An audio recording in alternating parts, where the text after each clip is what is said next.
স্বাগত জানাচ্ছি ৭১ জার্নালের সঙ্গে আছি আমি মাহবুব হাসান। সংবাদ পর্যালোচনা ভিত্তিক নিয়মিত এই অনুষ্ঠানে আমরা খবরের নানান বিশ্লেষণ করি।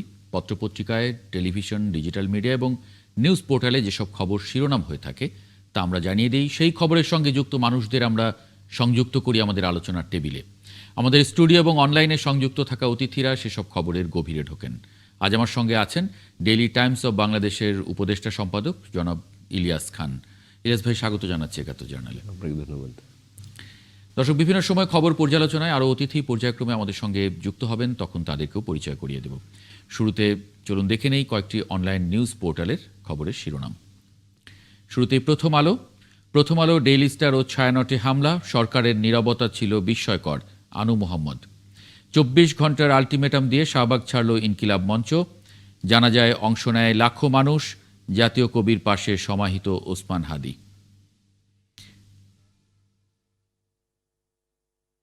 বাংলা ট্রিবিউন, গ্রিস উপকূলে বাংলাদেশি সহ ৫ শতাধিক আশ্রয় প্রার্থী উদ্ধার, হাদির হত্যাকারীদের গ্রেফতারে ২৪ ঘন্টার আলটিমেটাম, অশ্রুসিক্ত ভালোবাসায় চিরবিদায় নিলেন হাদি। বিডিনিউজ24.com, ফেরি থেকে ধলেশ্বরীতে ট্রাকসহ ৫ যান, নিখোঁজ ১। ভোট ৩ বাহিনী প্রধানের সঙ্গে সিইসির বৈঠক রোববার। ঢাবিতে শেখ মুজিব ও ফজিলাতুন্নেসা হলের নাম বদলের দাবি ডাকসুর। এই ছিল এই মুহূর্তের সংবাদ শিরোনাম অনলাইন নিউজ পোর্টালগুলোর। ইলিয়াস ভাই, আজকে সারাদিনই সবচেয়ে বড় ঘটনা শরীফ ওসমান হাদির দাফন এবং তার আগে জানাজা, সব ঘিরে লাখো মানুষের সমাগম এবং খুবই অশ্রুসিক্ত আবেগময় একটা বিদায় হয়েছে ওসমান হাদির। একটু মন্তব্য শুরুতে। মন্তব্য এটি তো আমাদের সবার জন্য খুব বেদনাদায়ক এবং কোনো তরুণ নেতা, তরুণ কেন, কোনো বয়োজ্যেষ্ঠ নেতাও এত সম্মান এই ভূখণ্ডে খুব কম পেয়েছেন। শহীদ রাষ্ট্রপতি জিয়াউর রহমানের জানাজার পরে এটি বোধহয় সবচেয়ে বড় জানাজা। এটি বড় হতে পারে এই কারণে, তখন লোক ছিল দেশে ৭ কোটি বা ৭.৫ কোটি, তখন ঢাকার লোক ছিল অল্প, এখন ৩,৬৬,০০,০০০ পৃথিবীর দ্বিতীয় জনবহুল শহর ঢাকা এখন। তো মানুষ শ্রদ্ধা জানিয়েছে, মানুষের আর এত ভালোবাসা খুব বেশি কেউ পেয়েছে বলে আমার মনে হয়। এবং তাকে যে সম্মান করা হয়েছে, শেষ পর্যন্ত তাকে দাফন করা হয়েছে বিদ্রোহী কবি কাজী নজরুল ইসলামের সমাধির পাশে। আপনি দেখেছেন তিনি কিন্তু বিদ্রোহী কবিতাটি খুব চমৎকার করে, বিদ্রোহী যেভাবে হওয়া উচিত সেভাবেই তিনি এবং অনেক তরুণকে তিনি স্বপ্ন দেখেছেন গণতন্ত্র উদ্ধারের জন্য, গণতন্ত্র সুরক্ষার জন্য, মানবাধিকার সুরক্ষার জন্য। যদিও ওসমান হাদির মৃত্যুর পরে কিছু ঘটনা ঘটে যেটা ছিল অনাকাঙ্ক্ষিত। গণমাধ্যমে হামলা করা হয়েছে, সায়নারে হামলা করা হয়েছে, উদয়চিতে হামলা করা হয়েছে, এগুলো ছিল দুর্ভাগ্যজনক। আমরা এটা প্রত্যাশা করি না। আমি যেটি বলতে চাই, হাদি আমাদের যে মেসেজ দিয়ে গেছে, তিনি বিগত স্বৈরাচার বিরোধী আন্দোলনে কিন্তু সম্মুখ সারির একজন নেতা ছিলেন। তার লক্ষ্য ছিল গণতন্ত্র উদ্ধার করা, গণতন্ত্র সমুন্নত রাখা। সুতরাং তার যে তরুণ বন্ধুরা তার সঙ্গে ছিলেন বা এখনও আছেন যারা, আমি তাদের প্রতি অনুরোধ করতে চাই বাংলাদেশের গণতন্ত্র যাতে সুসংহত হয়, সুরক্ষিত হয়, সেই লক্ষ্যে সবার কাজ করা উচিত। কারো উস্কানিতে, কারো ফাঁদে পড়ে বা কোনো প্রলোভনে দেশের গণতন্ত্র যাতে বিপন্ন হয়, মানবাধিকার যাতে না থাকে, সেই কাজ কারো করা উচিত না। অতিথিদের একটু যুক্ত করে নেই এই মুহূর্তে। ফজলে হুদা বাবুল, যুগ্ম সাধারণ সম্পাদক, কৃষক দল কেন্দ্রীয় কমিটি, তাকে একটু যুক্ত করে নিচ্ছি। ব্যারিস্টার আবু বকর মোল্লা, মুখপাত্র, বাংলাদেশ জামায়াতে ইসলামী ইউরোপ শাখা। আপনাদের স্বাগত জানাচ্ছি জার্নালে। Thank you. জি, ফজলে হুদা বাবুল, আমরা যে আলোচনাটা শুরু করেছিলেন, ইলিয়াস খান যেটি বলছিলেন যে এত ভালোবাসা, এত মানুষের মানে আবেগ, এটা আসলে সবার ভাগ্যে সবসময় হয় না। বিশেষ করে রাজনীতিবিদদের ভাগ্যে তো এটার নজির খুব কম। এত অল্প জীবন, ছোট্ট জীবন, সেখানে শরীফ ওসমান হাদি যা পেয়েছেন সেটাও কম নয়। তার যে তিনি যেটি ধারণ করতেন সেটি এখন অন্যদের হাতে ঝান্ডাটা দিয়ে গেছেন সেটি বাস্তবায়নের জন্য, যেটি আজকে প্রধান উপদেষ্টাও উল্লেখ করেছেন। আপনি কি মন্তব্য করবেন?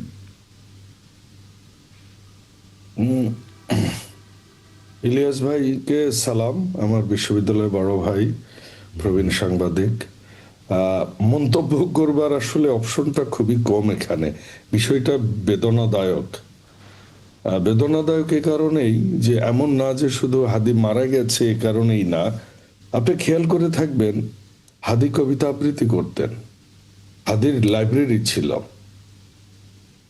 এই জেনারেশনের আমার কিছু বড় বড় কোম্পানির সাথে যোগাযোগ আছে আমার পূর্বের কর্পোরেট লাইফের কারণেই।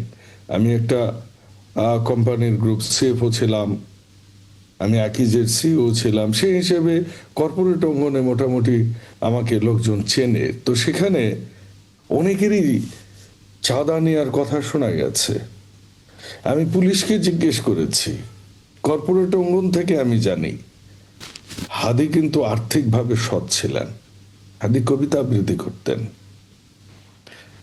হাদি ম্যাডাম খালেদা জিয়াকে নিয়ে দোয়া করতেন।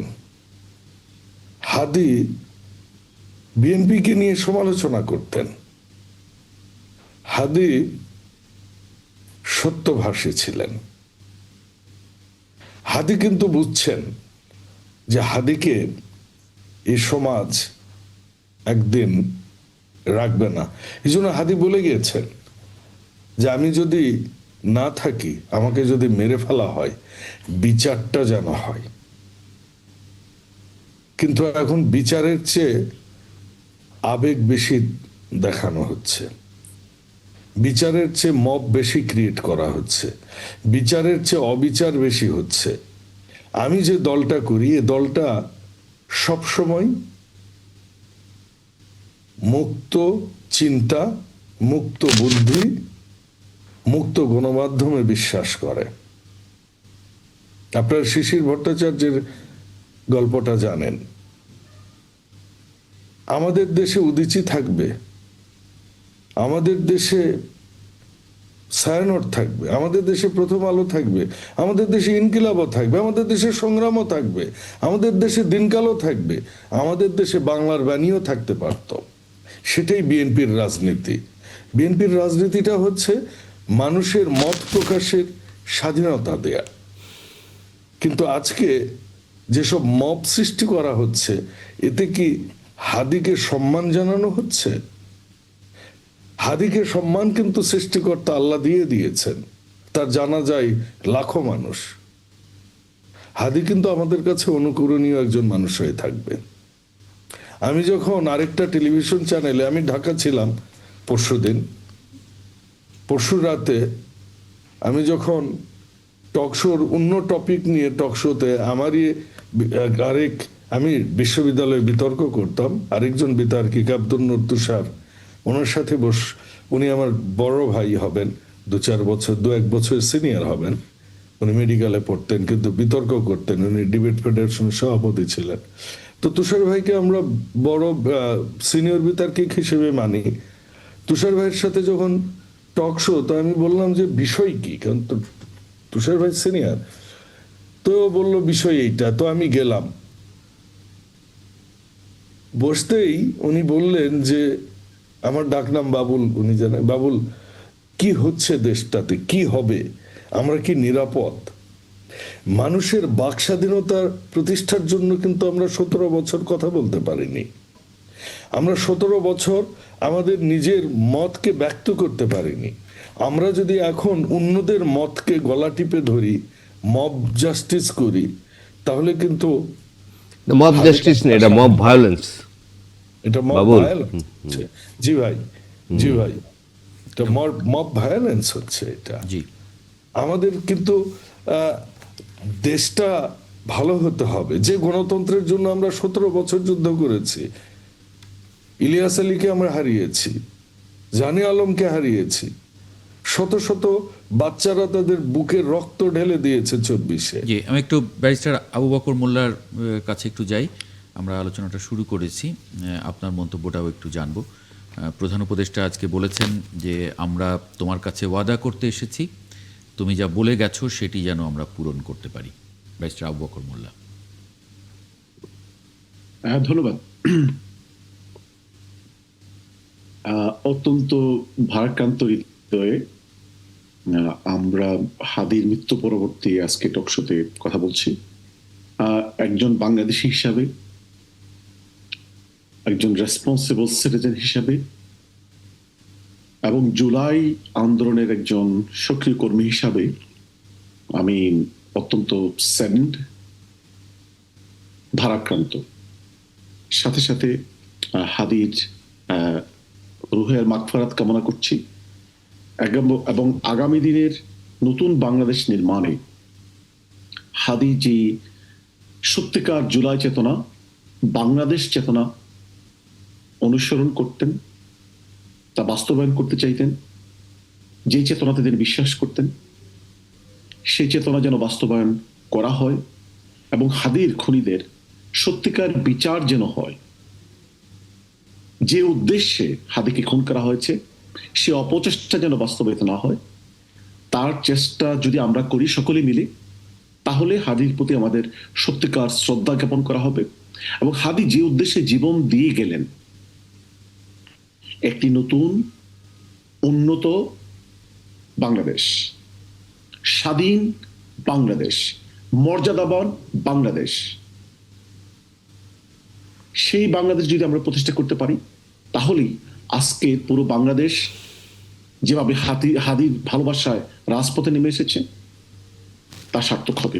বাট হাদির মৃত্যুটি একটি উদ্দেশ্যজনক পরিকল্পিত ষড়যন্ত্রের অংশ হিসাবে তাকে শহীদের মৃত্যুর দিকে ঠেলে দেওয়া হয়েছে।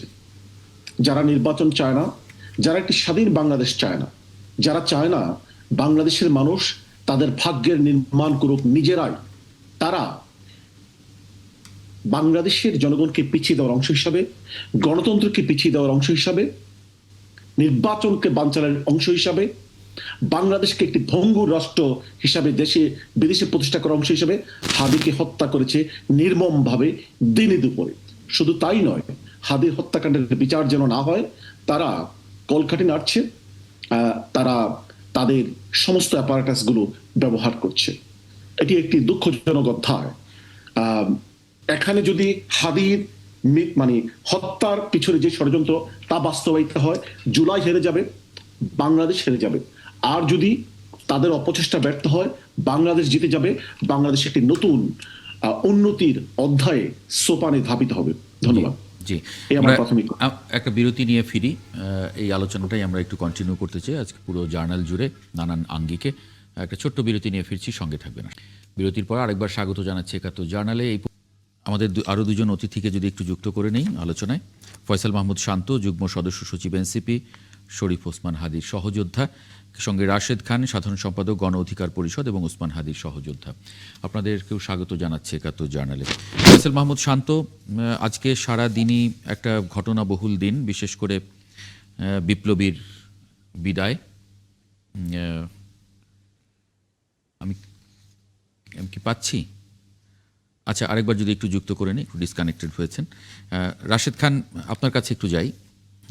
জি, একজন বিপ্লবীর যেভাবে একটা বিরোচিত সম্মান পাওয়ার কথা, বিরোচিত বিদায় হয় বিপ্লবীর, ঠিক সেরকম দল মত নির্বিশেষে মানুষ, সারা দেশের মানুষ যেভাবে তার জন্যে মানে বিমর্ষ হয়েছে, মর্মাহত হয়েছে, অংশ নিয়েছে জানা যায়। সব কিছু মিলিয়ে আসলে কি মন্তব্য করবেন একজন সহযোদ্ধার বিদায়?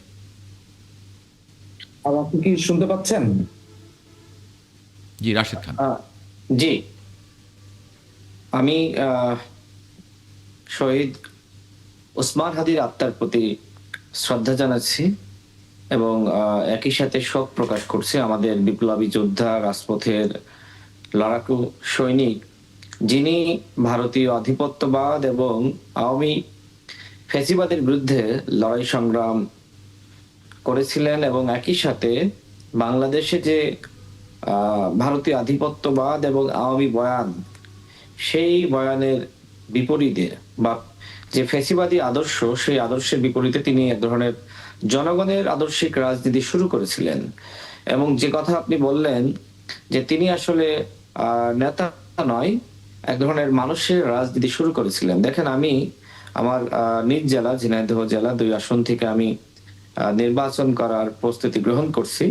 তো আমি এলাকায় গিয়ে যে বক্তব্য সবার কাছে দিয়ে থাকি সেটি হলো যে আমরা আর নেতার রাজনীতি করতে চাই না, আপনি আমার ভাই, আমি আপনার ভাই, আমরা ভ্রাতৃত্বের রাজনীতি করতে চাই। অর্থাৎ এই যে উসমান হাদি, শুধু উসমান হাদি নয়, বাংলাদেশের যারা তরুণ প্রজন্ম তারা কিন্তু ওই নেতাগিরির রাজনীতি, নেতার পিছনে ছুটতে হবে, তার কাছে যেতে হবে, তাকে স্যালুট দিতে হবে, এ ধরনের রাজনীতি বাংলাদেশের মানুষ আর পছন্দ করে না।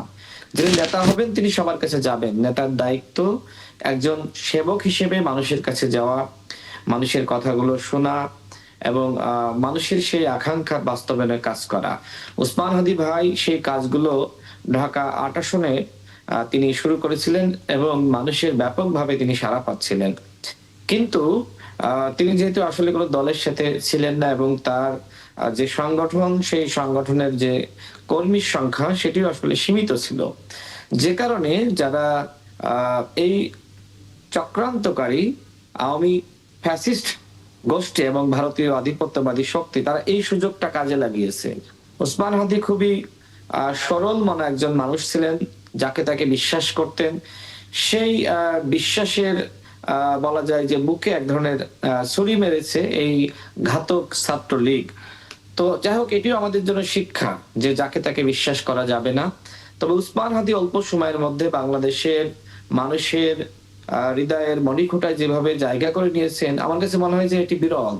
বাংলাদেশে দ্বিতীয় কাউকে দেখাতে পারবেন না। এবং গণ অভ্যুত্থানের পরে যখন আসলে এই জুলাইয়ের চেতনাকে এক ধরনের বেচা বিক্রি করা হচ্ছিল, জুলাইকে ব্যবহার করে ধান্দাবাজি, চাঁদাবাজি, টাকা কামানো, গাড়ি বাড়ি নানান কিছু হয়েছে, সেখানে এই জুলাইকে আঁকড়ে ধরার জন্য এবং জুলাইয়ের চেতনা সারা বাংলাদেশে ছড়িয়ে দেওয়ার জন্য তিনি ইনকলাব মঞ্চ গঠন করেছিলেন। অর্থাৎ উসমান হাদি আমাদের সেই সেবক যিনি আসলে জুলাইয়ের চেতনা সারা বাংলাদেশে তিনি আসলে ছড়িয়ে ছিটিয়ে দিচ্ছিলেন, যেটা মানে একটা ৭১ আইকনিক পরে আসলে ভুল হয়েছে। আইকনিক ক্যারেক্টার হয়ে উঠছিলেন এবং জি, জি। খুব সহজভাবে মানুষের সঙ্গে মেশা, সহজভাবেও যে দলটা গড়ে তোলা যায় বা একটা মানুষের সঙ্গে মিশে যাওয়া যায়, সেটা তিনি খুব অল্প সময়ের মধ্যে তিনি দেখিয়েছেন। আমরা আমি একটু শেষ করি। জি আমি এই বিষয়টা একটু শেষ করি। দেখেন, তিনি আসলে এক ধরনের ব্যতিক্রম ধর্মী রাজনীতি শুরু করেছিলেন। তিনি রিকশায় যাচ্ছিলেন, বা আপনার গণসংযোগ তিনি ভ্যানে কখনো বা অটো রিকশায়, অর্থাৎ তিনি মানুষকে আসলে এক ধরনের পরিবর্তনের ডাক দিয়েছিলেন। কিন্তু আমার কাছে আসলে অত্যন্ত খারাপ লাগছে যে এই যে পরিবর্তনের আহ্বান যে যখন জানায় তাকে আসলে এক ধরনের হত্যাকাণ্ডের শিকার হতে হয়। সেটি শহীদ প্রেসিডেন্ট জিয়াউর রহমান, তার ক্ষেত্রেও কিন্তু একই ধরনের ঘটনা ঘটেছে। তো উসমান হাদি যেখানে জুলাইয়ের অনেক বড় বড় নেতারা যেখানে তাদের নিয়ে নানা ধরনের বিতর্ক, অভিযোগ, অনুযোগ, সেখানে একজন উসমান হাদি তিনি কোনো সমন্বয়ক ছিলেন না। একদম মানে জুলাইয়ে অংশগ্রহণকারী একজন কর্মী বা একজন সদস্য বলা যায়, কোনো নেতা ছিলেন না। অথচ এই মানুষটি তিনি আসলেন, তিনি মানুষকে মাতালেন, মানুষের হৃদয়ে জায়গা করে নিলেন, আবার অল্প সময়ের মধ্যে তিনি আবার বিদায়ও নিলেন। এটি আমার কাছে মনে হয় শুধু বাংলাদেশ না, উসমান হাদি সারা পৃথিবীতে একজন। এবং এই উসমান হাদির যে চেতনা, ভারতীয় আধিপত্যবাদের বিরুদ্ধে আমাদের আমাদের যে লড়াই এবং আওয়ামী ফেসিবাদ, তাদের যে রাজনীতি, এই রাজনীতির বিরুদ্ধে তিনি আমাদেরকে যা শিখিয়েছেন, আমরা যদি তার অবর্তমানে এই কাজগুলো না করতে পারি, তাহলে এই বাংলাদেশের গন্তব্য কোথায় যাবে না, নিয়ে নিশ্চয়ই সন্দেহ সেটা সংশয় সেটা কিন্তু রয়েছে। রাশেদ খান সেটা করতে হবে, কারণ সারা বাংলাদেশের মানুষ যেভাবে ওসমান হাদির এই মানে ট্রিবিউট বলবো, ওসমান হাদির প্রতি তাদের যে মানে যে শোক, তাদের যে শোক সেটা যে প্রকাশ করেছে, এটা কিন্তু প্রত্যেক রাজনীতিবিদের জন্য একটা মানে একটা শিক্ষা। নিশ্চয়ই এটা ধারণ করতে হবে। এই আহ্বান কিন্তু মানুষ আপনাদের প্রতি রাখছে। ফয়সাল মাহমুদ শান্ত, আমরা যে আলোচনায় ছিলাম সেই জায়গায় আপনার একজন সহযোদ্ধা। বিপ্লবীর বিদায় যেমন হয়, লাখ লাখ মানুষ যেরকম অশ্রুসিক্ত নয়নে বিপ্লবীকে বিদায় দেয়, ঠিক সেরকম একটা একটা ট্রিবিউট তিনি পেয়েছেন ওসমান হাদি। কি বলবেন? ধন্যবাদ জানাচ্ছি এবং দর্শক শ্রোতা যারা দেখছেন, সমালোচক যারা আছেন, আসলে ওসমান হাদি আমাদের যেই পরিস্থিতিটা দিয়ে গিয়েছেন, আসলে সেটা বলে আসলে মানে বলার মতো ভাষা নাই। আমার একটা জায়গা হচ্ছে আমাদের মনে রাখতে হবে, ওসমান হাদি আমাদের একটা চিত্র দেখিয়ে গিয়েছেন যে যদি বিপ্লব জনমানুষের আকাঙ্ক্ষাকেও ধারণ করতে পারে, তাহলে তার জন্য তার অনেক বড় পরিচয়, অনেক বড় দল, অনেক বড় সংগঠন, অনেক কোটি কোটি টাকা কিংবা 30-40 বছর রাজনীতি এটা করার প্রয়োজন নাই।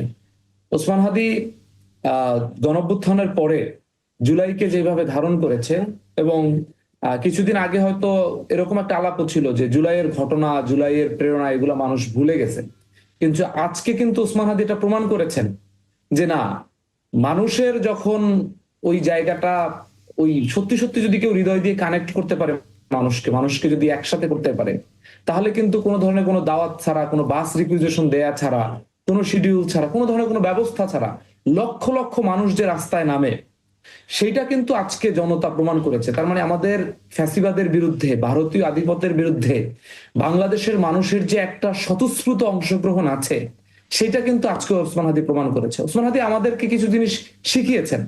আমরা হয়তো, রাশেদ ভাই কিছুটা বলেছেন যে আমরা হয়তো ছোট ছোট ইস্যুতে, ছোট ছোট স্বার্থে আমরা বিভাজিত হয়েছি। আমরা জুলাইয়ের বড় বড় আকাঙ্ক্ষার জায়গা থেকে ক্ষুদ্র ক্ষুদ্র একটা সিট, একটা পদ পদবি, একটা ব্যবসা, এইরকম জায়গায় এসে ঠেকেছি। কিন্তু তার মধ্য থেকে ওসমান হাদি একজন ব্যক্তি দাঁড়িয়ে সমগ্র বাংলাদেশের, এবং দেখবেন যে ওসমান হাদি যখন এই কথাগুলো বলেছেন, এখন হয়তো অনেকেই অনেক কিছু বলছেন না, কিন্তু ওসমান হাদি কিন্তু অনেক এই কথাগুলো যখন বলেছেন, তখন বাংলাদেশের সুশীল সমাজরা, বাংলাদেশের বিভিন্ন ধরনের আওয়ামী লীগের যে সফট পাওয়ার যারা আছেন, তারা কিন্তু ওসমান হাদির এই কথাগুলোকে অশ্লীল, তাকে খ্যাত, আসলে এই ধরনের ইসলামপন্থী, এই ধরনের নানাভাবে তাকে ফ্রেমিং করেছেন। কিন্তু ওসমান হাদি এইগুলোর পিছনে কোনোদিনও তাকান নাই। ওসমান হাদি আমার কাছে মনে হচ্ছে যে তার একটা লক্ষ্য ছিল, বাংলাদেশ প্রশ্নে তিনি আপোষহীন থাকবেন, মানুষের অধিকারের প্রশ্নে তিনি একটা এক্সাম্পল সেট করবেন। আমি আজকে সারাদিন, আজকে না, এক সপ্তাহ যাবত আমি সারাটা দিন ওসমান হাদির ভিডিওগুলো দেখছিলাম। ওসমান হাদির সাথে যে আলাপগুলো হচ্ছিল, হোয়াটসঅ্যাপে আমাদের সাথে চ্যাটিং গুলো হয়েছিল, আমরা একসাথে নাগরিক কমিটিতেও ছিলাম নাগরিক পার্টি হওয়ার আগে, তো আমার সাথে অনেক কথা হতো ভাইয়ের। তো আমরা যে আলাপ আলোচনা গুলো দেখছিলাম, আমি কেন জানি আমার বারবার মনে হচ্ছিল যে 1.5 বছর যাবত ওসমান হাদি মরার জন্যই তৈরি হচ্ছিলেন। তার প্রত্যেকটা বাক্য যেন আপনাকে আমাকে একটা মেসেজ দেয়, এই জাতিকে একটা মেসেজ দেয়। তো এই মেসেজ গুলো আমার কাছে মনে হয়েছে, যেমন নজরুল অল্প বয়সে তিনি অল্প লিখে তিনি বাকরুদ্ধ হয়ে গিয়েছিলেন, তিনি আর লিখতে পারেন নাই, বলতে পারেন নাই, তার পাশে আজকে ওসমান হাদি শুয়ে আছেন। এই ওসমান হাদি মাত্র 93 সালে জন্মগ্রহণ করেছেন। যারা অনেকে এই বয়সে রাজনীতি শুরু করেন কিংবা ছাত্র রাজনীতি শেষ করেন, সেরকম একটা সময়ে তিনি বাংলাদেশের সকল রাজনীতিবিদের মধ্যে একটা দৃষ্টান্ত তৈরি করতে পেরেছেন, এবং সেই দৃষ্টান্ত আমাদের, যারা আমরা আগামীতে যারা বেঁচে থাকবে 10 বছর, 30 বছর, 20 বছর রাজনীতি করবে, তারা প্রত্যেকে যদি 20 বছর ওসমান হাদিকে স্টাডি করে, ওসমান হাদির এই 1-1.5 বছরের কথাগুলোকে যদি তারা অ্যানালাইসিস করে, প্রত্যেকটা এক একটা মেসেজ হবে, এবং এক একজন রাজনীতিবিদের এক একটা ধারা উন্মোচিত হবে। জি, কিন্তু ফিরবো আপনার কাছে।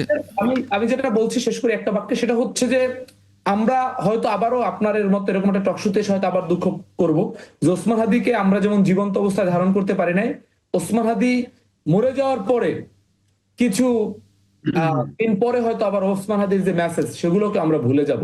কিন্তু আমরা প্রত্যাশা করি যে রাজনীতিবিদদের মধ্যে সকল বিভেদ, প্রতিযোগিতার বাইরে ভারতীয় আধিপত্যের বিরুদ্ধে, বিদেশি আধিপত্যের বিরুদ্ধে বাংলাদেশের প্রশ্নে ওসমান হাদির যে লড়াই, সেই লড়াইটা যেন আমরা জারি রাখতে পারি। জারি রাখি। ইলিয়াস খান, আমরা 4 জনের বক্তব্যই শুনলাম। 4 জন রাজনীতিবিদ, তারা যেভাবে একই ভাষায় একইভাবে কথা বলেছেন, তারা খুব অল্প জীবন, ক্ষুদ্র একটা জীবন, রাজনৈতিক জীবনটাও খুব ছোট, কিন্তু 32 তার বয়স হয়েছিল। হ্যাঁ, 33 বছর বয়স, কিন্তু খুব মেসেজ তিনি নাড়া দিয়েছেন, এবং তিনি নাড়া পুরো দিয়েছেন 18 কোটি রাজনীতিটাকে। মানুষকে নাড়া দিয়েছেন। মানে তার এই রাজনৈতিক জীবন, এবং তার সবাই ফিল করছেন যে এভাবেও রাজনীতিবিদ হয়ে ওঠা যায়, সেই জায়গায় আসলে তিনি আসলে একদম গণমানুষের নেতা পরিণত হয়েছেন, এবং সাধারণ মানুষ যেটি ভাবে সেটি তিনি বলেছেন। ধরুন, গত 15.5 বছর যে দুর্নীত শাসন চলেছে, গণতন্ত্রহীনতা, মানবাধিকার ছিল না, মানুষকে অত্যাচার নেই, গুমঘর ছিল, ব্যাংক ডাকাতি, সব লুটপাট হয়েছে। কিন্তু আমাদের একটি প্রতিবেশী দেশ অত্যন্ত দুর্ভাগ্যজনকভাবে আওয়ামী লীগ যা করেছে সব কিছু সাপোর্ট করেছে। যদিও এখন তারা ইনক্লুসিভ নির্বাচনের কথা বলে, কিন্তু ডামি নির্বাচন, রাতের ভোট, বিনা ভোট যখন হয়েছে, কিছু কিন্তু বলেনি। বাট এখন তারা অন্তর্ভুক্তিমূলক নির্বাচন, যাই হোক, বিভিন্ন প্রসঙ্গ। তো মানুষের মধ্যে ক্ষোভ ছিল, ব্যাপক ক্ষোভ ছিল, কিন্তু গুম হওয়ার ভয়ে, মারা যাওয়ার ভয়ে, কোর্টের বারান্দায় দৌড়াদৌড়ির ভয়ে অনেক কিছু বলতে পারেনি, আধিপত্যবাদের বিরুদ্ধে কথা বলতে পারেনি। কিন্তু এই ওসমান হাদি একজন ক্যাপ্টেনের মতো, অনেকেই ভাবছেন, যেমন জুলাই যোদ্ধা যারা বা অন্যান্য যারা দেশপ্রেমিক যারা, তারা ভারতের বিরুদ্ধে, কিন্তু হাদি খুব কঠিন ভাষায় বলেছে, জীবনের ঝুঁকি নিয়ে বলেছে বারবার। প্রতিটি শব্দে, একটু আগে যিনি শান্ত বললেন যে প্রতিটি শব্দে, প্রতিটি লাইনে তিনি দেশপ্রেমের কথা বলতেন। তরুণরা উদ্বুদ্ধ হয়েছে। এই এত যে তরুণ এসছে, এটি কোনো রাজনৈতিক কারণে আসেনি, তাকে ভালোবেসে এসছে। তিনি দেশের পক্ষে ছিলেন, গণতন্ত্রের পক্ষে ছিলেন, মানুষের মুক্তির পক্ষে ছিলেন। সেই জন্য আজকে মানুষগুলো এসছেন। চারজনই যেটি বলেছেন, মূল কথা ওইটাই। তিনি অন্য যা কিছু করেছেন, বাট 5 তারিখের পরে বিশেষ করে তিনি কিন্তু ভারতীয় আধিপত্যবাদের বিরুদ্ধে কথা বলেছেন খুব সোচ্চারভাবে। তার শির ছিল উন্নত। তিনি যে কবিতাটি আবৃত্তি করেছেন, নিশ্চয়ই আমার যারা আলোচক আছেন তারাও দেখেছেন, আপনি দেখেছেন, এবং অনুষ্ঠান যারা দেখেছেন, একদম বলতে যা বোঝায়, বলো বীর চে উন্নত মমশির, কিন্তু আমার মতো করে বলেননি তিনি প্রকৃত বীরের মতো করে বলেছেন। তো এইসব কারণে, আর এখন তো ধরুন আপনি কি বলছেন, আপনি কি ভাবছেন, এগুলো কিন্তু মুহূর্তের মধ্যে মানুষ জেনে যেতে পারে। আগে কিন্তু এই সুযোগটি ছিল না। যেমন আপনি কোনো একটি স্বপ্ন দেখছেন, আপনি ফেসবুকে লিখে দিলেন, সঙ্গে সঙ্গে হাজার হাজার লোক দেখে ফেলে, কানেক্ট করতে পারে। আচ্ছা, এরকম কি মনে হয় যে মানে জীবিত হাদির চাইতে মৃত হাদি আরো বেশি বড়, আরো বেশি তার নিশ্চয়ই, কাজগুলো সামনে নিশ্চয়ই, নিয়ে আসে? কারণ এখন নিশ্চয়ই। মানুষ অনুভব করছে। তিনি যেগুলি বলছিলেন ওই সময় হয়তো মানুষ বিশ্বাস করেনি বা কানেক্ট করতে পারেনি, এখন কিন্তু সেগুলি খুব সহজে কানেক্ট করতে মানুষ, পারছে। এবং তিনি তো আশঙ্কা প্রকাশ করেছিলেন সবসময়। আমরা গত কদিন ধরে গণমাধ্যমে কল্যাণে দেখেছি যে তাকে মেরে ফেলা হতে পারে, সেই আশঙ্কাটা তিনি কিন্তু করতেন। এবং আরেকটি কথা বলেছে যে তিনি একজন সহজ সরল মানুষ ছিলেন। আসলেই যে কিলার পর্যন্ত যাকে চিহ্নিত করা হয়েছে, তিনি কিন্তু তার সাথে দীর্ঘদিন ছিলেন। পরে আমি ভুলে যাব, এই সুযোগে আমি একটু বলে রাখি, এই যে কিলার, তিনি ছাত্রলীগের একজন নেতা, হয়তো থানা পর্যায়ের, আমরা যেটা দেখেছি। তিনি একটি দোকানে বা একটি ব্যবসা প্রতিষ্ঠানে গিয়ে 17 লক্ষ টাকা লুটপাট করেছে, এবং 2টি অস্ত্র তিনি সেখানে দেখিয়েছেন, যে কারণে অস্ত্র এবং টাকা সহ পুলিশ তাকে ধরেছিল। খুব কষ্ট হয়, হয়তো সবারই মানবাধিকার আছে আমরা বলি, কিন্তু তিনি হাইকোর্টে গিয়ে জামিন পেয়ে গেলেন। একজন অস্ত্রধারী, আমি জানি না আইনের কি, আমাদের একজন ব্যারিস্টার আছেন, একজন অস্ত্রধারী যাকে একদম অস্ত্রসহ ধরা হয়েছে, তিনি কি হঠাৎ করে কিভাবে অল্প দিনের মধ্যে জামিন পেয়ে যান? এই প্রশ্নটি কিন্তু আমি রাখছি, কারণ আমরা দেখেছি বিভিন্ন সময়ে এ ধরনের সন্ত্রাসীরা অ্যারেস্ট হয়ে গেলেন, কিছুদিন জেল খাটলেন, আবার তারা বেরিয়ে আসলেন, এবং বড় বড় আইনজীবীরা তাদের পক্ষে দাঁড়িয়ে যায়। এটি তো হওয়ার সুযোগ নেই। হয়তো আমাদের যিনি ব্যারিস্টার আছেন, মোল্লা ভাইকে একটু জিজ্ঞেস করি, ব্যারিস্টার আবু বকর মোল্লা, এই প্রসঙ্গটা যদি একটু মন্তব্য করেন, ইলিয়াস ভাই যেটা বললেন। ধন্যবাদ। দেখুন, যেই অপরাধের কারণে উনি গ্রেপ্তার হয়েছেন, যদি আইন তার নিজস্ব স্ট্রাকচার ফলো করে, নিজস্ব গতিতে চলে, তাহলে তার জামিন হওয়াটি তার অপরাধের সাথে সামঞ্জস্যপূর্ণ নয়, তার সহজে জামিন হওয়ার কথা নয়। এখানে অন্য কোনো ফ্যাক্টর কাজ করেছে, যেই কারণে ওনার জামিনটিকে নিয়ে ইলিয়াস সাহেব যে প্রস্তুতি তুললেন, এই প্রস্তুতির যৌক্তিকতা রয়েছে। রাজনৈতিক মানে আইনের স্বাভাবিক গতিতে এই অপরাধের সাথে সামঞ্জস্যপূর্ণ হয়নি তার জামিনটি, সে সহজ জামিন পাওয়ার কথা নয়। এখানে ইন্টারফেয়ারেন্স হয়েছে, যা কাম্য নয়। এটি দুঃখজনক। আমি এ ব্যাপারে শুধু এতটুকুই বলবো। জি, ফজলে হুদা বাবুল।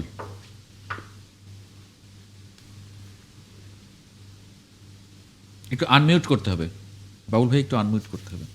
অনেক কিছু হচ্ছে। আমার কাছে মনে হয়েছে প্রফেসর ইউনূস এত সফটলি হ্যান্ডেল করছেন। আমাদের অনেক অস্ত্র লুট হয়েছে জুলাই আন্দোলনের পর, অনেক দাগী আসামিরা বের হয়েছে, এদের কোনো নজরদারি নেই, অস্ত্র উদ্ধার নেই। আর্মিরা যেভাবে অন্যান্যবার আমরা দেখেছি দেশের দুঃসময়ে আইন শৃঙ্খলা পরিস্থিতিকে কন্ট্রোলে নেওয়া, আমরা সেরকমটাও দেখছি না। মব জাস্টিস হতেই চলছে। আপনি কি একটা তথ্য আজকে আপনার মিডিয়ায় আসেনি, যেটি খুবই ইম্পর্টেন্ট, এবং এটা this is absolutely related with Osman হাদিস বিষয়। এখানেও একটা ব্যাপক রকমের মব জাস্টিস হয়েছে। ভালুকায় একটা কারখানায় দীপু নামে একটা ছেলে ধর্ম নিয়ে মানে কটূক্তি করেছে। এটা সঠিক বা ভুল বা কি বলেছে, কেন বলেছে, সে তো বিচার আছে, আইন আছে, আদালত আছে। তাকে কারখানার ভিতরের কোনো এক লোক বাইরে খবর দিয়েছে, বাইরে থেকে লোকজন এসে যখন কারখানায় হামলা করেছে, তখন কারখানার লোকজন তাকে বাইরে ওই লোকজনের কাছে ঠেলে দিয়েছে এবং তারপর তাকে মেরে মেরে ফেলা হয়েছে। শুধু তাই নয়, তাকে রাস্তায় নিয়ে আগুন দিয়ে পুড়িয়ে মারা হয়েছে। সো মানবিক মর্যাদাবোধ কোথায়, মানবতা কোথায়? এইটা যদি ডক্টর ইউনূস না রক্ষা করে, আমাদের মতো এই হাদির মতো বীর সেনানীদের আমরা রাখতে পারবো না। হাদি মারা গেছে আমাদের সবাইকে কাঁদিয়ে, কিন্তু এটাই যেন একজন শেষ বীরের এরকম মৃত্যু হয়। আমাদের দেশটাতে আমাদের হাদির মতো সন্তানদের, ছেলেদের, সত্যভাষীদের আমাদের খুব প্রয়োজন। শান্ত যখন বলছিল যে হাদি তো শান্তদের একসাথের মানুষ, গুড টু সি শান্ত যেটা আজকে ওকে মানে নিয়ে আসাটা খুব দরকার ছিল, আমরা জানতে পারলাম। আমাদের দেশটা যেন একচোখা না হয়, এটা যেন গণতন্ত্রের উপরেই দাঁড় হয়, মানুষের অধিকারটাই যেন বড় হয়ে ওঠে, মানবাদ মানবাক সরি হিউম্যানিটিটা যেন আমাদের হাতের বাইরে চলে না যায়। জি, কিন্তু এবং আশঙ্কা তো আছে। পরিকল্পিতভাবে দেশকে অস্থির করার চেষ্টা চলছে। মিয়া দেখুন, গোলাম এক্ষেত্রে পরোয়ার আমরা 18 তারিখে যারা- বলেছেন, আমরা যারা জুলাই যোদ্ধা ছিলাম, শুধু জুলাই যোদ্ধা নয়, আমরা যারা গত 17 বছরে যুগপৎ আন্দোলন করেছি, রাশেদ খান আছেন এখানে, আমরা যারা রাজপথে ছিলাম, রক্ত দিয়েছি, আমরা জেল খেটেছি, আমাদের অনেক লোক গুম হয়েছে, সকল রাজনৈতিক দলের যারা আমরা ফ্যাসিস্টের বিরুদ্ধে কাজ করেছি। জি, তো এখানে আমাদের কিন্তু এখন দেশে গণতন্ত্রটা আমাদের খুবই প্রয়োজন। অনেক না, নিশ্চয়ই, বিতর্কের পরেও কিন্তু গণতন্ত্রই একমাত্র পথ যেখানে জনগণরা তাদের 5 বছর পর পর এক্স্যাক্টলি, আর কোনো রাস্তা তো নেই আসলে। কিন্তু আর কোনো বেটার কোনো রাস্তা কেউ রাস্তা এখনো নেই। বের করতে মিয়া গোলাম পারেনি পরোয়ার কোনোদিন। যেটা বলেছেন যে পরিকল্পিতভাবে দেশকে অস্থির করার চেষ্টা চলছে। রাশেদ খান 16ই ডিসেম্বরে মন্তব্য করেছেন আওয়ামী আমি লীগ এটার সাথে 50 জন সম্পূর্ণ প্রার্থীকে হত্যা করবে। এই অস্থিতিশীলতা, নির্বাচনী ডামাডোল সবকিছু মিলিয়ে বিশেষ করে রাশেদ খানের এই মন্তব্য ঘিরেই আমি একটা প্রশ্ন একটু তার কাছে আর একটু ক্লারিফিকেশন চাইবো। একটা ছোট্ট বিরতির পরে একটু আসি, একটু সময় দিতে পারবো তখন। একটা ছোট্ট বিরতি নিয়ে ফিরছি। একাত্তর জার্নালের সঙ্গে থাকবেন আশা করি। বিরতির পর আরেকবার স্বাগত জানাচ্ছি একাত্তর জার্নালে। আমরা যে আলোচনায় ছিলাম, রাশেদ খান আপনার কাছে একটা প্রশ্ন রেখে গিয়েছিলাম। আওয়ামী লীগ 50 জন প্রার্থীকে হত্যা করবে 16ই ডিসেম্বর আপনি বলেছেন, এবং আপনি খুব আশঙ্কা প্রকাশ করেছেন সেখানে। এটি যদি একটু ব্যাখ্যা করেন, কারণ একই সঙ্গে বাবুল ভাইও বলছিলেন এবং অন্যান্য জাতীয় নেতারাও এটা নিয়ে মন্তব্য করছেন যে নির্বাচন কেন্দ্রিক একটা পরিস্থিতি খারাপ করার আশঙ্কা। ধন্যবাদ। দেখেন, আমি এই 16 ডিসেম্বরে আসলে এই কথা বলি নাই। আমি এই কথা আরো প্রায় 1.5 মাস আগে বলেছি। 1.5 মাস আগে আমি মোটামুটি একই ধরনের কথা বলেছিলাম। জি, 50 একটি সংখ্যা মাত্র, কিন্তু এটি আসলে 100 হতে পারে, এটি 200 হতে পারে, 500 হতে পারে। আমি আরেকটি টকশোতে আরেকটি বক্তব্য দিয়েছিলাম যে শেখ হাসিনা বা আওয়ামী লীগ ফেরার জন্য যদি 2000 মানুষকে খুন করা লাগে, আবার তারা সেই কাজটি করবে। অর্থাৎ এই যে 50 জনের কথা আমি বলেছি, এটা একটি সংখ্যা।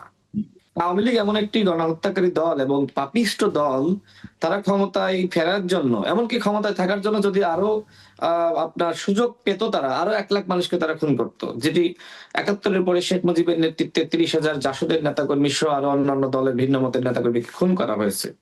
অর্থাৎ আওয়ামী লীগ আসলে জন্মগতভাবেই শেখ মুজিবের হাতে যে সময় নেতৃত্ব চলে আসে, সেই সময় থেকে একটি খুনি দলে পরিণত হয়। তো আমি তো 50 সংখ্যা মানে 50 জনের কথা বলেছি, এটা একটা অ্যাজাম্পশন। এবং আমার কাছে কিছু তথ্যপত্র ছিল, যেহেতু রাজনীতি করি এবং আপনি সাংবাদিক, আপনার কাছে তো বিভিন্ন জায়গা থেকে বিভিন্ন সোর্স থেকে তথ্য আসে। দেখেন, যেদিন উসমান হাদি ভাই তিনি শহীদ হলেন, মৃত্যুবরণ করলেন, সেদিন কিন্তু গোয়েন্দা সংস্থার পক্ষ থেকে সরকারকে জানানো হয়েছিল, যেটি গোয়েন্দা সংস্থার একজন আমাকে একটি আলাপচারিতায় বলছিলেন। এখন তো গোয়েন্দা সংস্থা জনগণের, যে কারণে তাদের সাথে কথা বলা যায়, বা প্রশাসনে যারা আছে, পুলিশ বলেন, আর্মি বলেন, অন্যান্য আপনার ইন্টেলিজেন্স আছে, তো তারা সরকারকে জানিয়েছিল যে প্রথম আলো, ডেইলি স্টার সহ বিভিন্ন স্থাপনায় বা কার্যালয়ে ভাঙচুর হতে পারে। সরকার ব্যবস্থা গ্রহণ করে নাই। এই যে উসমান হাদি, তিনি বারবার জানাচ্ছিলেন যে আমি হত্যাকাণ্ডের শিকার হতে পারি, সরকার কোনো ব্যবস্থা গ্রহণ করেছে? আজকে এই টকশোতে আমি বলছি যে আজকে বাংলা ভিশনের টকশো শেষ করে আমি যখন সন্ধ্যায় ফিরছিলাম, তখন একজন সাংবাদিক আমাকে বলছিলেন যে রাশিদ ভাই, আপনি সাবধানে থেকেন, আপনারা যেহেতু ভারতীয় আধিপত্যবাদ এবং আওয়ামী ফেসিবাদের বিরুদ্ধে আপনারা কথা বলেন, আপনাদেরকে টার্গেট করা হচ্ছে।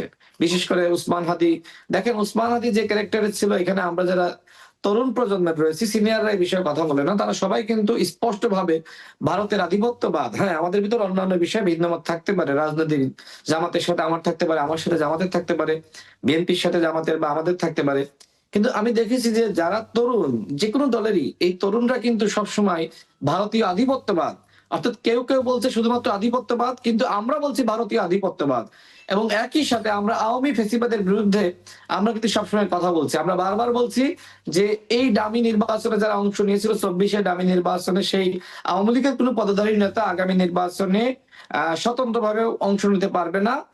এমনকি আমরা এই কথা বলছি, জাতীয় পার্টি বা 14 দল তারা নিতে পারবে না।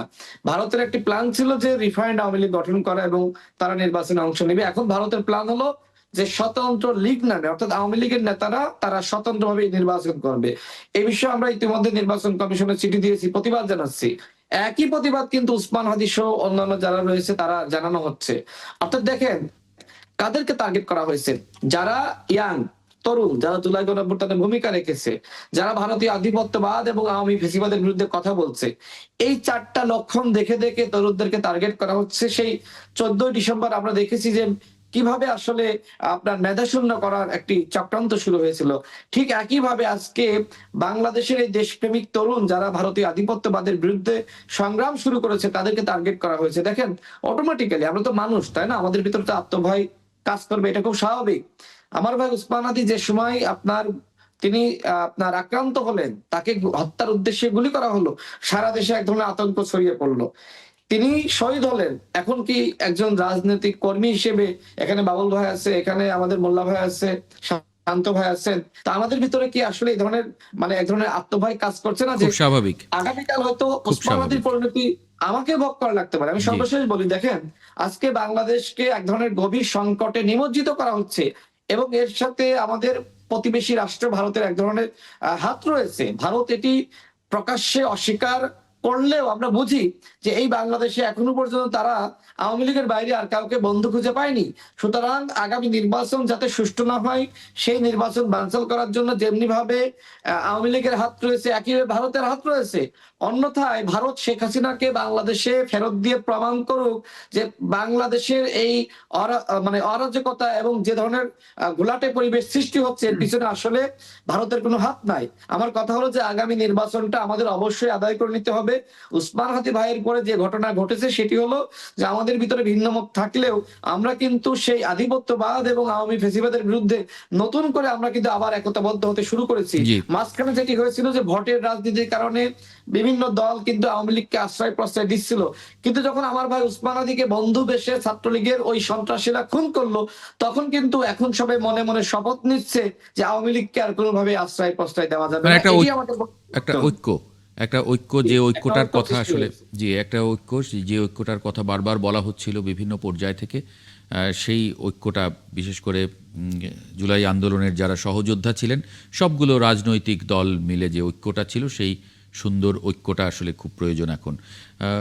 ফয়সাল মাহমুদ শান্ত একটু মন্তব্য করবেন ছোট করে এ বিষয়ে। এর মধ্যে যদি ইলিয়াস খান কোনো প্রশ্ন থাকে সেটা না, একটু যুক্ত ওই করে নেবেন। রাশেদ যেটি বললেন এটি খুব ভালো বলেছেন। রাজনৈতিক দলগুলোর উপলব্ধি হওয়া উচিত, ঐক্যবদ্ধ থাকতে হবে। জি। কারণ আওয়ামী লীগের একটি সাজানো বাগান, তারা 15.5 বছর লুটপাট চালিয়েছে, মানুষ গুম করেছে, ব্যাংক লুট করেছে, আর্থিক প্রতিষ্ঠান লুট করে যা ইচ্ছা তাই করেছে, সবগুলো সাংবিধানিক প্রতিষ্ঠানকে ধ্বংস করে দিয়েছে। এসব শুধু করেছিল ক্ষমতায় টিকে থাকার জন্য। তো হঠাৎ করে সেটি ছুটে গেছে। তো এই কষ্ট তো তারা সহজে বলতে পারবে না। খুবই। সুতরাং এখন নির্বাচন বানচাল করার জন্য তারা নানা চেষ্টা করছে। আমরা কিছুদিন আগেও দেখেছি যে রাশেদ বললেন যে ভোটকে কেন্দ্র করে রাজনৈতিক দলগুলোর মধ্যে নানা অনৈক্য ছিল, বাট এখন পর্যন্ত ঐক্যবদ্ধ হওয়ার সময় এসছে। কারণ আওয়ামী লীগ যদি আবার ফিরে আসে, ফ্যাসিজম যদি আবার ফিরে আসে, এই রাজনৈতিক দলগুলো কিন্তু আবার অনেক সাফার করতে হবে, যেমনটি করেছে তারা গত 15.5 বছর। ফয়সাল মাহমুদ শান্ত। আমি এখানে দুইটা কথা বলতে চাই। একটা হচ্ছে দেখেন, আমাদের যেমন আমি ঢাকা 19 আর সাভার আশুলিয়াতে ইলেকশন করছি, এটা বাংলাদেশের ভোটের দিক থেকে সবচেয়ে বড় আসন। এখন যেটা হয় যে ওখানে এমনিতেই প্রতিদিন সপ্তাহে মানে যে পরিস্থিতি, এতে মানে দুই একজনকে হত্যা করা হয়। তো এরকম একটা পরিস্থিতিতে আমাদের এই যে রাশেদ ভাই বলেন, আমি ওসমান হাদি, যারাই আছে, আমরা যারা তরুণরা এবারে ইলেকশন করছি বা দল থেকে মনোনয়ন পেয়েছি কিংবা স্বতন্ত্র ইলেকশন করছি, সবারই কিন্তু কন্ডিশন কাছাকাছি, যে আমাদের ওই রিক্সায় কিংবা হচ্ছে ভ্যানে কিংবা হেঁটে গিয়ে মানুষের কাছে কাছে যেতে হচ্ছে। তো একটা মানে স্তব্ধতা চলে এসেছে আর কি ওসমান হাদির মৃত্যুর পরে। যেমন আমিও সারা জীবন ভারতীয় আধিপত্যবাদ কিংবা এই সমস্ত বিষয়ের বিরুদ্ধে কথা বলছি, এবং এই ওসমান হাদি ভাই মারা যাওয়ার পরে কিংবা হচ্ছে তিনি গুলিবিদ্ধ হওয়ার পরে আমি সাভার আশুলিয়াতে টানা প্রত্যেকদিন আওয়ামী লীগের বিরুদ্ধে, ভারতীয় আধিপত্যের বিরুদ্ধে কর্মসূচি রেখেছি। কিন্তু এটা এমন এলাকা, এমন ইন্ডাস্ট্রি এলাকা, আমাকে কিন্তু প্রতিনিয়ত এক ধরনের শঙ্কার মধ্যে থাকতে হয়। এখন সংকটটা এমন, আমাকে থানা থেকে ফোন দিচ্ছে, ডিসি অফিস থেকে, ইউনিভার্সিটি থেকে ফোন দিচ্ছে, আপনার কোনো নিরাপত্তা লাগবে কিনা। আপনি এখন দেখেন, আমি একটা মানুষ, আমার সাথে 100 জন আমাদের নেতাকর্মী একসাথে আমরা কাজ করি, আমরা দিনে দিনে প্রত্যেকদিন ভিন্ন ভিন্ন মানুষের কাছে যাচ্ছি। আমি কি ধরনের নিরাপত্তা চাইবো? আমার পক্ষে তো সম্ভব না শুধুমাত্র ভিডিও বার্তায় কিংবা হচ্ছে একটা মানে বুলেট প্রুফ গাড়িতে করে নির্বাচনী প্রচারণা করা। কিংবা আমাকে যদি সেটা দেয়ও, ওইখানে আমার যে 100 জন নেতা কর্মী কিংবা ওইখানে যারা যারা আওয়ামী লীগের বিরুদ্ধে এই 5 আগস্ট পর্যন্ত সাভার আশুলিয়াতে শত শত শহীদ হয়েছে, সেই পরিবারগুলো, এই প্রত্যেকের নিরাপত্তাটা তো দেওয়া দরকার। কিন্তু আমরা কিন্তু সরকারের মধ্যে কোনো ধরনের কোনো এই অ্যারেঞ্জমেন্টটা দেখছি না। যে এই না, কিন্তু বিপ্লবী- আবার ফয়সাল মাহমুদ শান্ত, এটাও তো কঠিন। মনে করেন আপনার 100 জন কর্মী সমর্থক আছে, এবং এটা কঠিন না, এই কেন কঠিন না আমি এই বলি। 100 জন কর্মী সমর্থকই তো থাকবেন না, এই সংখ্যাটা তো বাড়বে। মানে না, আমি আপনার বলি এটা কঠিন না, আমি হ্যাঁ। বলি এটা কঠিন না, কারণ এটা কর্মী ধরে না। এই জন্য আমি বলছি যে ওই নিরাপত্তা ব্যবস্থাটা ডেভেলপ করতে হবে। ওসমান হাদির ঘটনার পরে মনে করেন পুলিশ এবং প্রশাসন তারা কিন্তু জানে কোন জায়গা থেকে কোন সন্ত্রাসীরা আসেন, কোথায় মাদকের কারবারি হচ্ছে, এইগুলো কিন্তু কানেক্টেড। সেখানে যদি পরপর 10টা অভিযান চালাতো, তাহলে কিন্তু সন্ত্রাসীরা এবং আওয়ামী লীগের যে সমস্ত লোকজন বিভিন্নভাবে জামিনে ছাড়া পেয়েছে কিংবা হচ্ছে টাকা দিয়ে গ্রেপ্তার হচ্ছে না, এইগুলো যদি সারা বাংলাদেশে একযোগে 10,000 আওয়ামী লীগের পোস্টের নেতা কর্মীরা গ্রেফতার হতো, একযোগে যদি 20 জন 50 জন শীর্ষ সন্ত্রাসীকে ধরে নিয়ে আসা হতো, তাহলে কিন্তু একটা মেসেজ যাইতো। এই জন্য আমি বলছি, আমি প্রার্থীকে নিরাপত্তা দিলে কিংবা আমার 10 জন কর্মীকে নিরাপত্তা দিলে, এটা তো আমি চাই না। আমি তো চাই যে আমার আসন, আমার দেশের মানুষ যেন নিরাপদ থাকে। ঠিক। এখন দেখেন ঘটনাটা কোথায় ঘটে, আমি শেষ করছি। সেটা হচ্ছে, এটা একটা এস্টাবলিশমেন্ট, যে এস্টাবলিশমেন্টের বিরুদ্ধে কথা বলার কারণে শহীদ আবরারকে ওরা খুন করেছিল। সেই এস্টাবলিশমেন্টের বিরুদ্ধে যখন কথা বলেছিল কিছুদিন আগে নূরকে, সেই এস্টাবলিশমেন্টের একটা অংশই দেখবেন যে পিটিএ হচ্ছে, একটা নাস্তানাবুদ অবস্থা করেছিল।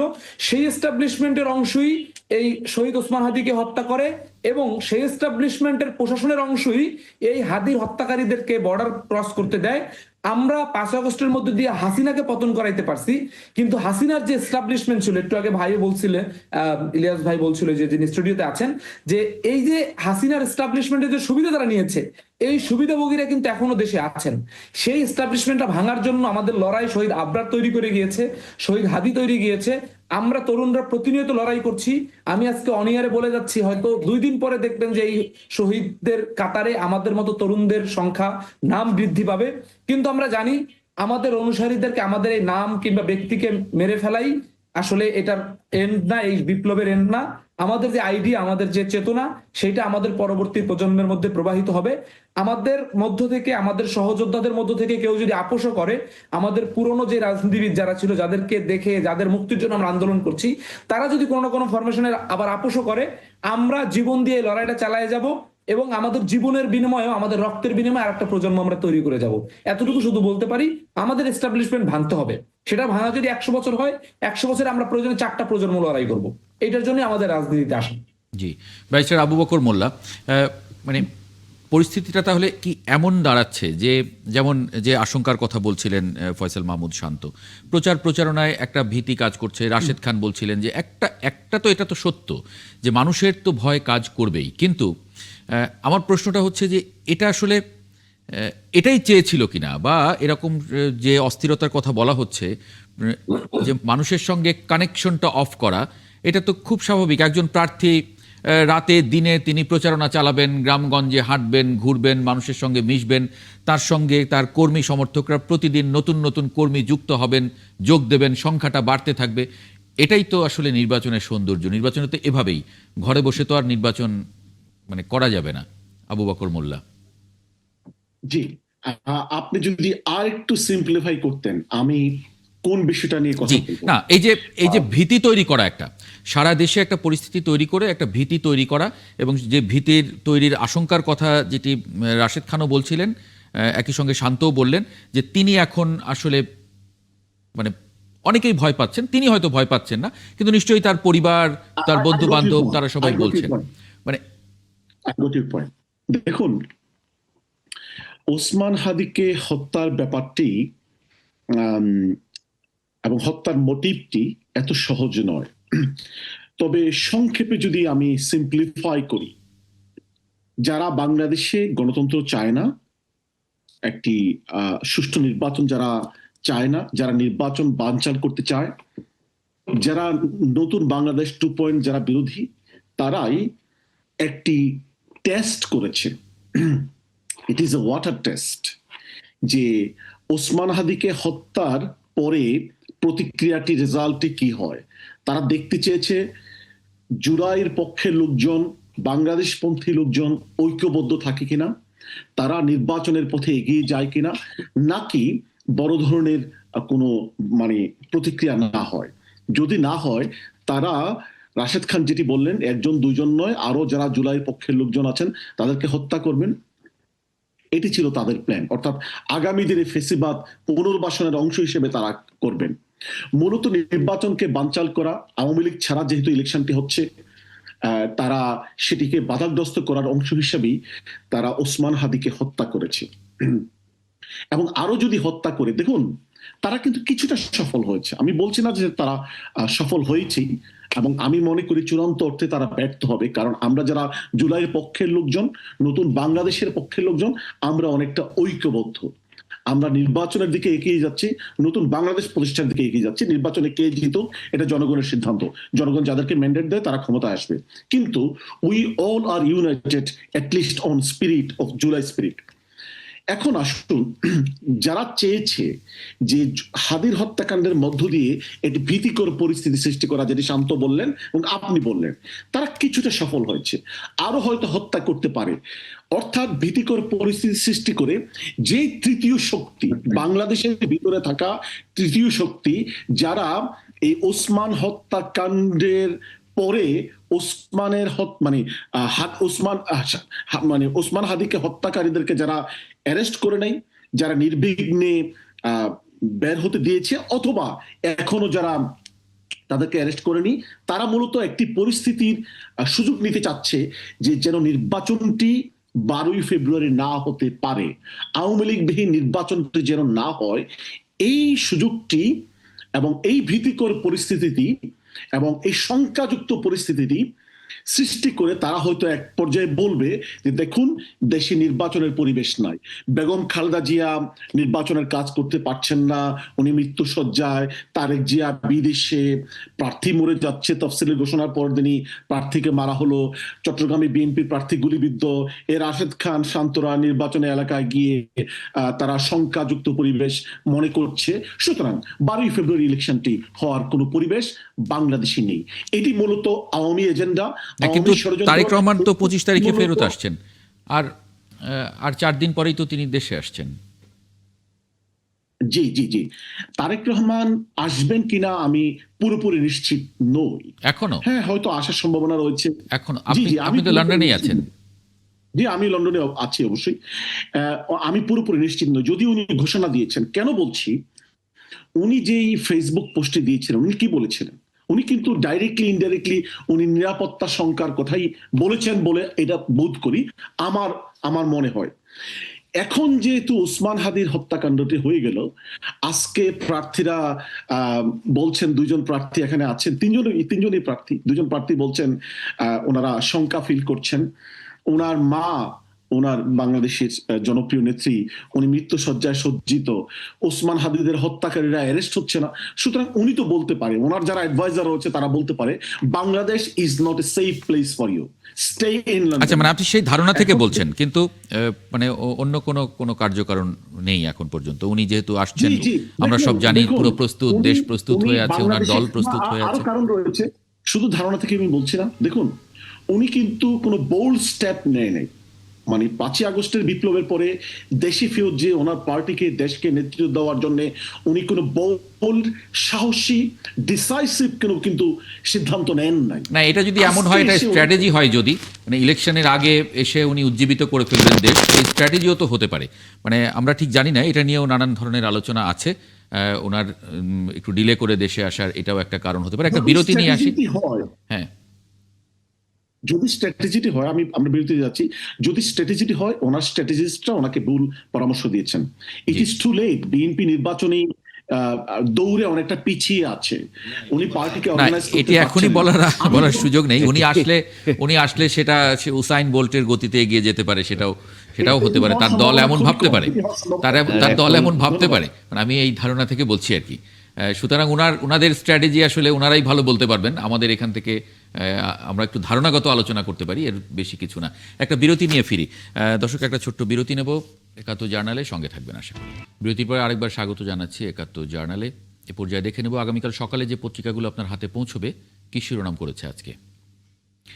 যুগান্তর, জানা যায় প্রধান উপদেষ্টা, হাদি তুমি হারিয়ে যাবে না, তোমায় বিদায় দিতে আসিনি।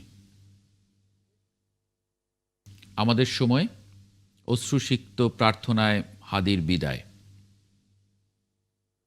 বণিক বার্তা, প্রাথমিক শিক্ষার মানোন্নয়নে নেই কার্যকর উদ্যোগ, ভবন ও ক্লাসরুম নির্মাণে ৩০,০০০ কোটি টাকার প্রকল্প। দৈনিক ইনকিলাব, হাদির মন্ত্রে আমাদের শির কখনো নত হবে না, প্রধান উপদেষ্টা। সংবাদ প্রতিদিন, অশ্রুসিক্ত ভালোবাসায় চিরবিদায় বিপ্লবী হাদির। Daily Times of Bangladesh, Hadi laid to rest beside Kazi Nazrul. আমরা শিরোনাম দেখছিলাম যে পত্রিকাগুলো আগামীকাল সকালে আপনাদের হাতে পৌঁছতে যাচ্ছে, কি শিরোনাম করেছে আজকে। আমি যে আলোচনাটায় ছিলাম সেখানে যদি একটু যুক্ত হই, ফজলে হুদা বাবুল।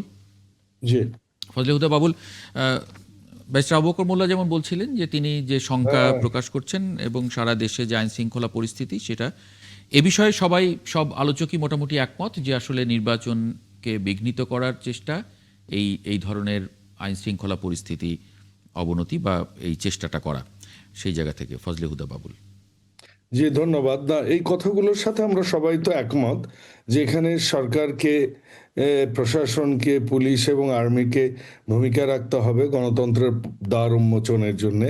কিন্তু আমি একটু কথা অ্যাড করতে চাই। আমাদের নেতা ফেসবুকে স্ট্যাটাস দিয়েছিলেন একটা আবেগঘন, কেন উনি আসতে পারছিলেন না।